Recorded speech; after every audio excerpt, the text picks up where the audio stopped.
తండ్రి అయిన దేవుని నుండియు ప్రభువైన యేసుక్రీస్తు నుండియు కృపా సమాధానములు మీకు కలుగునుగాక.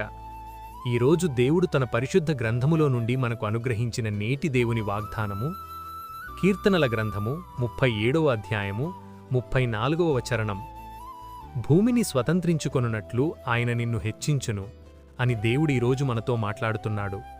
నా ప్రియ క్రైస్తవ సహోదరీ సహోదరులారా, భూమి మీద నీ జీవితం ఒక్కడిగానే బ్రతికేస్తున్నావా?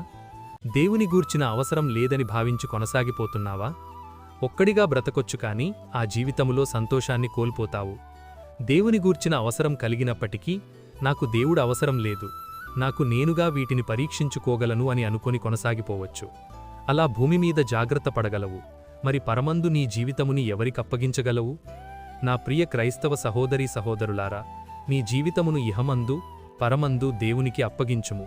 అప్పుడు ఆయన నిన్ను హెచ్చించి నీ జీవితంలో ఊహించలేని గొప్ప కార్యాలు జరిగిస్తూ బహుగా ఆశీర్వదించును. అట్టి కృప దేవుడు మనందరికీ అనుగ్రహించి ఇట్టి నేటి దేవుని వాగ్దానం మీ అందరి జీవితాల్లో నెరవేరబడునుగాక. ఆమెన్. ప్రార్థన. మహాపరిశుద్ధుడవైన మా దేవా, దయగల మా తండ్రి, నేడు మీరు మాకు అనుగ్రహించిన ఇట్టి వాగ్దానాన్ని బట్టి ముందుగా మీకు వేలాదిక స్తోత్రములు చెల్లిస్తున్నాను. గడిచిన ఉదయకాలం మొదలుకొని నేటి ఈ ఉదయకాలము వరకు నీ కృపలో మమ్మును ఇంతవరకు కాచి కాపాడినందుకై, మమ్మును ఇంతవరకు సజీవుల లెక్కలో ఉంచినందుకై వేలాది స్తోత్రములు చెల్లిస్తున్నాను. ఈరోజు మేము చేయబోతున్న పనులన్నింటిలోనూ, మా రాకపోకల్లోనూ మీరు మాకు తోడుగా ఉండండి. ప్రతి విధమైన దుష్టుని బంధకాల నుండి మమ్మును విడిపించండి. ప్రతి విధమైన వ్యాధి బాధ బలహీనతల నుండి విడిపించి సంపూర్ణ స్వస్థత అనుగ్రహించమని ప్రార్థిస్తున్నాను.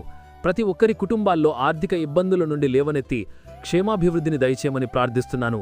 ప్రతి ఒక్కరి జీవితాల్లో శాంతి సమాధానం నెమ్మది దయచేసి మీ కృపలో భద్రపరచమని నజరేయుడైన యేసయ్య నామములు ప్రార్థించి వేడుకొనుచున్నాను నా ప్రియ పరలోక పరమ తండ్రి. ఆమెన్.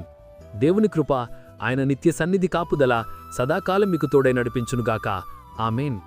నా ప్రియ స్నేహితులారా, మీరు ఇంతవరకు మన ఛానల్ని సబ్స్క్రైబ్ చేసుకున్నట్లయితే దయచేసి మన ఛానల్ని సబ్స్క్రైబ్ చేసుకోవాల్సిందిగా ప్రభు పేరిట మీ అందరికీ ప్రేమపూర్వకంగా మనవి చేస్తున్నాను.